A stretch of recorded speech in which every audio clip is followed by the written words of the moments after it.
What's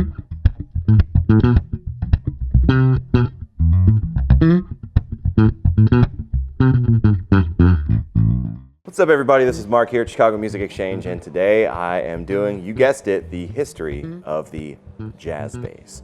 Jazz bass. So the first jazz basses came to the scene by 1960. There were a few prototypes in 1959. These featured like the Jazzmaster style pickups, but they weren't like as attractive sounding, so they landed on this single coil design here. It has an offset waist just like the Jazzmaster, and of course, like this whole jazz theme, it was supposed to appeal to jazz bass players. And of course it didn't really, but what was mostly appealing to a lot of players was the thinner nut width than the precision bass. Then it also has a thinner, slimmer shape to it from front to back. So a lot of guitar players who are transitioning into bass, guitar players, they wanted something that was a bit more comfortable, and this, you know, Leo Fender, being a man of the people and listening to these artists, made those changes, and it was pretty successful out of the gate. I mean, there's no two basses on the planet that are more successful than the precision bass and the jazz bass. A lot of really cool features on these guys. They had string mutes that were inserted individually under the strings in the early days, and then they eventually transitioned into having the foam mutes attached to the covers, like you'd see on some precision basses. That kind of, you know, muted that, and of course a lot of bass players just removed the mutes altogether because they wanted something that was a bit more resonant. So what I've got in my hands is a 1961. So this is going to be the earliest sort of design outside of the prototypes of what you would find on a jazz bass. The 60 would not have the patent number decals added here, but by 61 they added the patent number decals up here. You'll notice that it's got two knobs, concentric stack knobs. You've got volume, and individual tone for each pickup. Now, these weren't very popular at the time. I think it definitely caught on more recently. Players like Flea, Bobby Vega, huge player for early 60s, like pre-62 jazz basses. They have a lot of tonal capabilities to them. They're notched as well, so each knob, each tone knob has 10 different positions that you can do.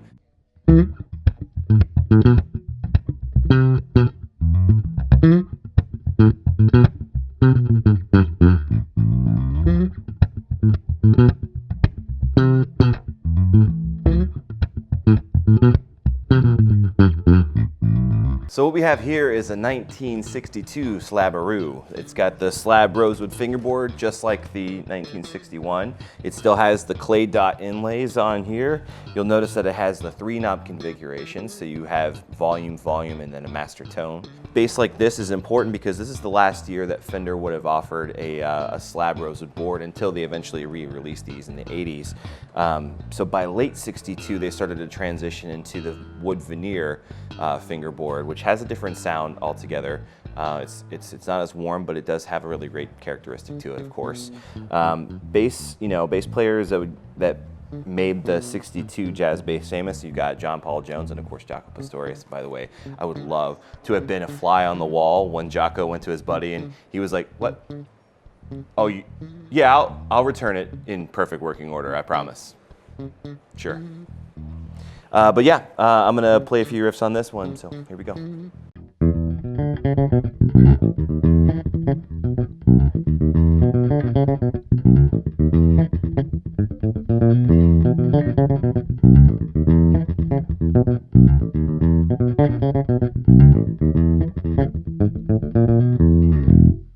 So what I've got here is a 1964. 64 was a good transitional year. Of course, that's the last year that Fender was made by Fender before they switched out to, they were bought out by CBS.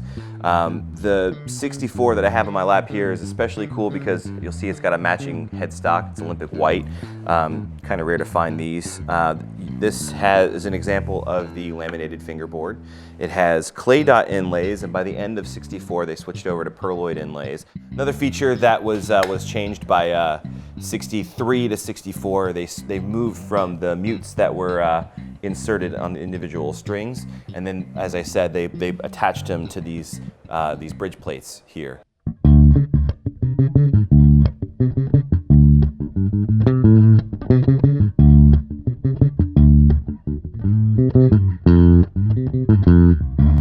All right, so in 1966 and 66 on, Fender made a lot of changes. By then, they were owned by CBS.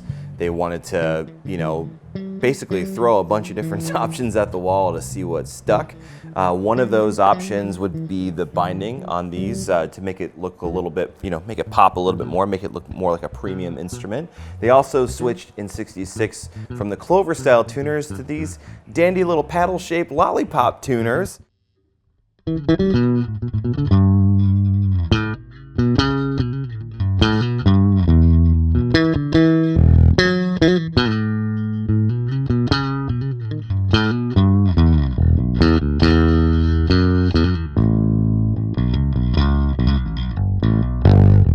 All right, so here I have a 1967 and a 1968 jazz bass, and this, again, like a lot of subtle differences that you'll notice.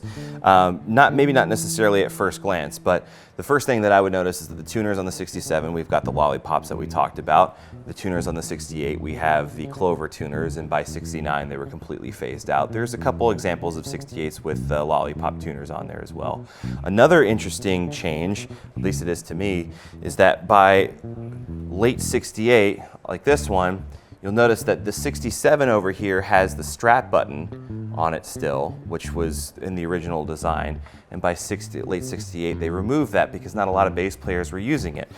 Also, if you'll notice that the rests, just like on the precision bass, in the early days they had the tug bar on there because Leo thought that people would anchor their fingers down there and they would kind of play with a pick or their thumb.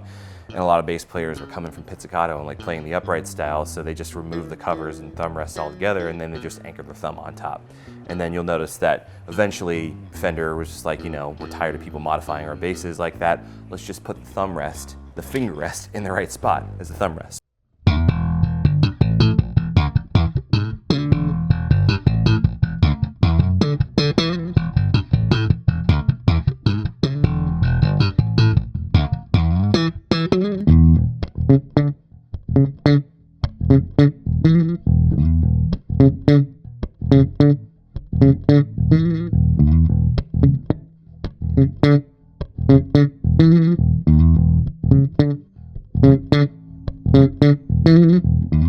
So, as I mentioned, by 72, there are a lot of changes that affected the jazz bass. I mean, like for one, moving the rest up here as a thumb rest was a really big deal. Of course, they still had the covers on there.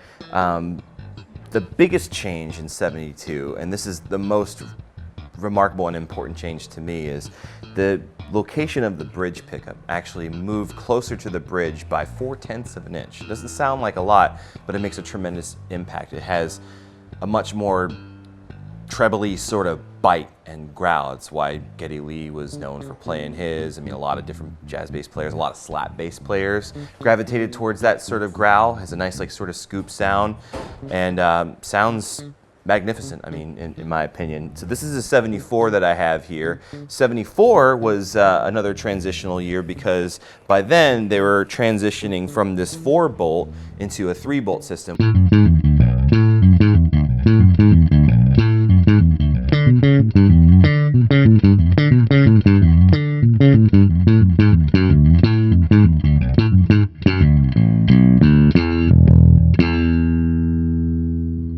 So here we have a 1976. You know, one thing that people noticed right in the early days of the jazz bass, like in the 60s, is that the jazz bass was a bit heavier than the precision bass.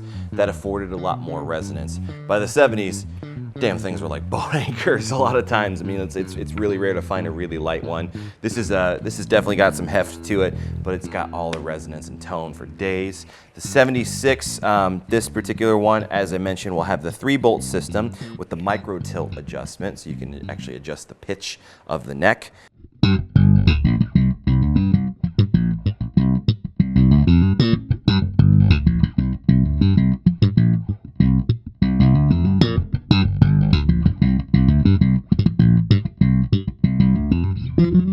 Another really cool thing that happened in the 70s was the introduction, and I forgot to mention this on the 76, was the introduction of the bullet truss rod. That's basically moving the truss rod axis from here at the neck pocket You know, on all these other basses, you'll have to remove the neck, make the adjustment, put it back on there, hope that it's the right adjustment after you get everything up to pitch. So they decided to put the truss rod access up here so you could keep the strings on there, and it makes it a much more convenient process. After that, you know, by the 80s, they started introducing the 62 reissue. That's, I mean, again, 62 is a really landmark year.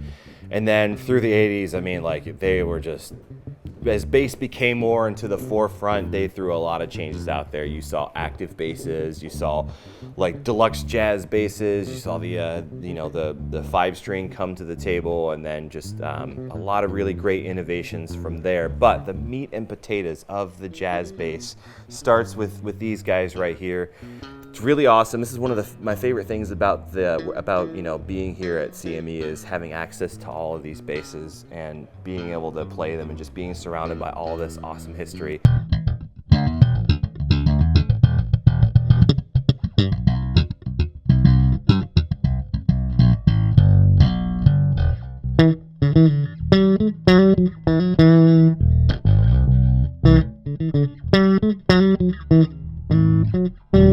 So there you have it. A lot of really amazing basses throughout history, and of course there's a lot more that Fender offers. These is just the meat and potatoes of what the jazz bass is, just a passive workhorse that has a lot of tonal capabilities to it. I hope I've represented these well. Feel free to comment below if you have any questions, or if you feel like you need to rage out and tell me all the things that I said wrong.